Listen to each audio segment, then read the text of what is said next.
हर हर Mahadev. Welcome back to my new blog. तर काल मुसळधार पाऊस होता, तर त्यात काय आपलं जास्त काय प्रवास केला नाही. मग पाऊस काय थांबणं झालं आणि ज्या ठिकाणी आम्ही थांबलो त्या ठिकाणी राहण्याची काही व्यवस्था नसल्यामुळे आम्हाला पुढे यावं लागलं. मग पुढे येताना आम्हाला बोर्ड दिसला स्वामीनारायण मंदिर, तर त्या ठिकाणी आलो मंदिराच्या ठिकाणी.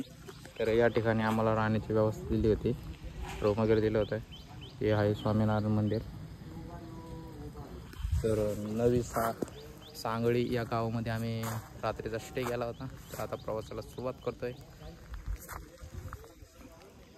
तर नमस्कार मित्रांनो, आपण गिरनारच्या म्हणजे खाली आलेलो आहे. आता गिरनारला पोहोचण्यासाठी पायऱ्या चढण्यासाठी 1 किलोमीटर अंतरावरून जाणार आहे. तर पाहू शकता पुढचा काय अशा प्रकारे नजारा आहे. तर लवकरच आपण वर जाणार आहोत आणि वरचं देखील दृश्य तुमच्यापर्यंत पोहोचवणार आहोत. तर चला भेटूयात वर आपण. हर हर महादेव. तर नमस्कार मित्रांनो, आपण गिरनारपाशी आलेलो आहे. आता थोड्याच वेळात आपण पायरी चढण्याला सुरुवात करणार आहे. माझा मित्र निखिल आणि आम्ही दोघं जण चढणार आहेत. बघूयात किती वेळ लागते आम्हाला चढण्यासाठी. तर काही या प्रकारे या ठिकाणचं दृश्य आहे. या ठिकाणी जाताना तुम्हाला वर प्लॅस्टिक घेऊन जाता येत नाही. तर खाली पाहू शकताय प्लॅस्टिकचे बॉटल खालीच ठेवले गेलेले आहे. तिथं देखील गुजराती भाषेमध्ये बोर्ड लावलेले आहे, प्लॅस्टिक घेऊन जाण्यासाठी वर मनाई आहे. तर तुम्ही देखील या ठिकाणी येत असाल तर प्लॅस्टिकवर घेऊन जाऊ नका मित्रांनो. तर चला आपण गिरनार चढण्याला सुरुवात करूयात. तर मित्रांनो बघू शकताय पायरी चढण्यास सुरुवात केलेली आहे आम्ही. काय अशा प्रकारे या ठिकाणचा नजारा आहे. पायरी वगैरे आहेत, लगभग एक 10,000 पायरी आहेत. तर बघूयात आपण आज 10,000 पायऱ्या चढतोय की नाही. या ठिकाणी पाहू शकता वानरसेना आहेत. तर त्यांना खाण्यासाठी काय आपल्याकडे आहे. आपण सारंगपूर मधून काही प्रसाद घेतलेले आहे, तेच प्रसाद त्यांना देतोय. आता अरे थांब 2 मिनिटं.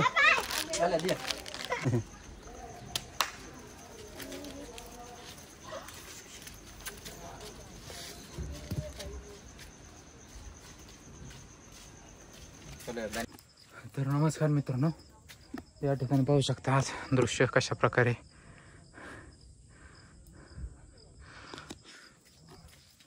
तर अजून 1 तासभर लागते ना मला वर टॉपला जाण्यासाठी. त्या ठिकाणी गुरु दर्शन करणार आहोत.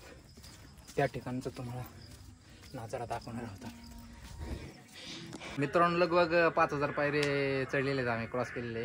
कसं वाटतंय निखिल? अरे 5,000 पायऱ्या चढल्यानंतर कसं वाटतंय? एकदम भारी. तर बरं वाटतं. थोडं थकलं आम्ही, बसलो या ठिकाणी, कारण की कंटिन्यू नॉनस्टॉप 10,000 पायरे चढणं खूपच कठीण आहे मित्रांनो. गिरनारचा वरचा चहा पितोय मित्रांनो, पाहू शकता. तर मित्रांनो एक थोड्याच अंतरावर दत्त महाराजांचे मंदिर आहे, त्या ठिकाणी आपण जात आहे. पाहू शकता त्या ठिकाणी जायचं आपल्याला. तर त्या ठिकाणी जायचे. तर आम्ही चाललो आहे आता दत्तगुरूंचं दर्शन करण्यासाठी. तर लगभग आपलं नाही म्हणतात तरी 70% पायरी चढलेले आहेत. थोडे बाहेर राहिले आहेत, पाहू शकता तुम्ही. 70-80% म्हणा, 80% झाले.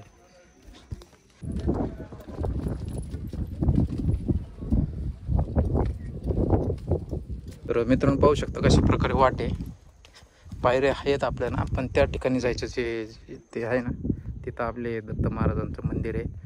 तर इथून त्या ठिकाणपर्यंत आपल्याला पायऱ्यावरच जायचं, पाहू शकता तुम्ही. तर थोड्याच वेळात आपलं गिरनार यशस्वीरित्या पूर्ण होणार आहे मित्रांनो. तर मित्रांनो या ठिकाणी पाहू शकता पूर्ण प्रकारे धुके आलेले आहेत, काहीच दिसत नाही. खालचं जर बघाल तर काहीच दिसत नाही, पूर्ण धुकेने भरून गेलेले आहे.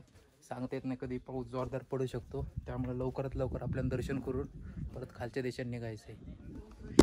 हे पाहू शकता मित्रांनो, इथून थोडंच हे गेट आहे. इथून वर गेले की आपले श्री गुरुदत्त यांचे चरण पादुका आहेत. तर आपण लवकरच वर जात आहे मित्रांनो. तर मित्रांनो यशस्वीरित्या आपण गिरनार यशस्वीरित्या ट्रॅकिंग पूर्ण केलेले आहे. लगभग 10,000 पायऱ्या चढून या ठिकाणी अवधूत चिंतन गुरुदेवांचं दर्शन देखील केलेलं आहे. आता आपल्याला खाली जायचं आहे. तर एक वेगळ्या प्रकारचं